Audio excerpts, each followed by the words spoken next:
big things still need to happen. We have Senator Escamilla representing the Democratic Party. We appreciate her being here. We pride ourselves in having multiple voices in our press availability, and they're kind to participate with us. We'll just go ahead and start. As we head into the weekend, questions from our media friends. One of the questions that Representative Bishop was asked today was about the town hall meeting last night that Representative Chaffetz held and had a lot of opposition surface. I'm just wondering, as Republican leaders, what the reaction to that is. Is that something that maybe gives you pause? Maybe your constituents are unhappy too? Well, I was actually holding a town hall meeting about a mile from there at the Whitmore Library on 72nd South. We didn't know that he was holding a town hall meeting at the same time as we were. That was Representative Spenlove and I. And our numbers were a little diminished, but we also had quite a few people that came to our meeting or came afterwards, after the Representative Chaffetz meeting was done. We understand there was a lot of hard questions, but I heard from Mayor Cullimore, the mayor of Cottonwood Heights, that he'd handled himself very well and had answered the questions. And town hall meetings can go that way, where you get a lot of voices, a spectrum of ideas. And I enjoy. Most people don't like to hold town hall meetings for that reason, but I enjoy that and having that dialogue and answering questions, as long as everybody, is civil about their expressions. And I make sure when I start a town hall meeting that I have rules, because I've had them get out of hand before, and I set down some hard rules. So there'll be no impugning anybody's remarks, disparaging anybody else in the room. They can disparage me, but not anybody else in the room. I'm happy to take the arrows. And I've kicked people out of those town hall meetings for that reason. And people are pretty civil once you set those rules. And you do get a lot of questions from the right and from the left. And it's our job to represent that spectrum. And I've had a number of people after those meetings say, I had no idea I thought everybody thought like I did. It doesn't happen. But they had no idea that we represent such a diversity of ideas. I thought it was a rerun of a prison relocation meeting. And Senator Stevens and I were at a town hall meeting earlier in the month, and it was a great meeting. Obviously, the nice thing about town hall meetings is just that. You see the diversity many times. Ours wasn't as well attended, but you always wonder when they're not well attended what's going on in your district. So no matter who comes, I think it's good to have that diversity.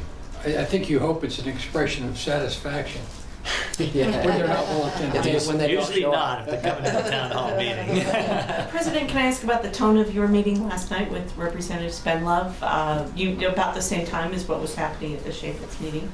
So it's interesting that often in town hall meetings that I hold, they reflect a lot of what we're doing up here. So for a couple years ago, I had one where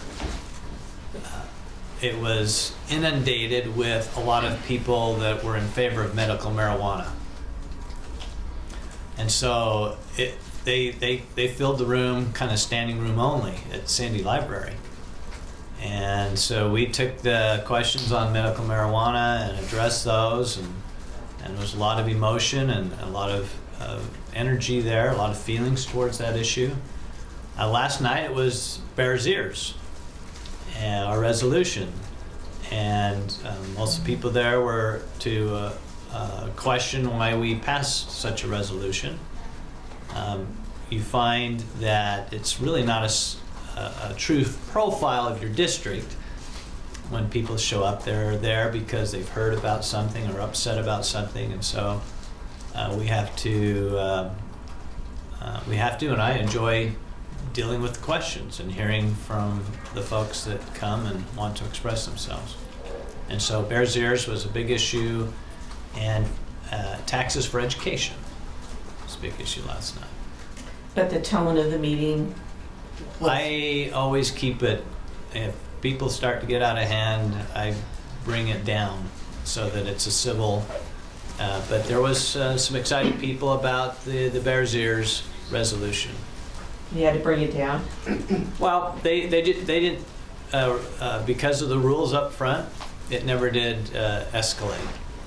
You stop it from the beginning. That's my experience. We have Senator Milner here to talk about a question that was had yesterday. You've been working with schools now? Our schools now? Our schools now, with regards to maybe some measures that we could incorporate in a comprehensive education, increase in funding for education. Right. Some kind of a bill or package to make that happen. We've had some very productive discussions because I think people want to know if we're able to put more money in education, we're in fact going to be able to improve student achievement. That's what people care about. I think families want to make sure their children have every opportunity to achieve to their fullest potential. And so as we've had discussions about that, it really relates to making sure our students are achieving in some very basic areas, making sure we're doing well in terms of English language arts, that they are improving in performance in mathematics. At the high school level, that we're performing well when we think about our performance on the ACT, that we're increasing our graduation rates. So really trying to link the potential for any funding to outcomes that become kind of a performance funding model that says as long as you're continuing to improve on your outcomes, then you'll be able to continue to be rewarded with the money that will help continue to drive those outcomes in the future. I think all of us, if we could make an investment that we knew would make sure that our students in every school in the state of Utah had the opportunity to achieve to their fullest potential, we'd be willing to try to make some investments that would help make that happen, because that would have an impact for every child in every school. Senator, how close are you to having legislation drafted about what you're discussing? At this point, I'm not very close. How's that? Not very close at this point, but what's been really, I think, very important here is that we are having these conversations. I mean, if you think about, we're having conversations, I think, that say, you know, we all care about making sure our kids have access to a quality education. That's incredibly important to all of us.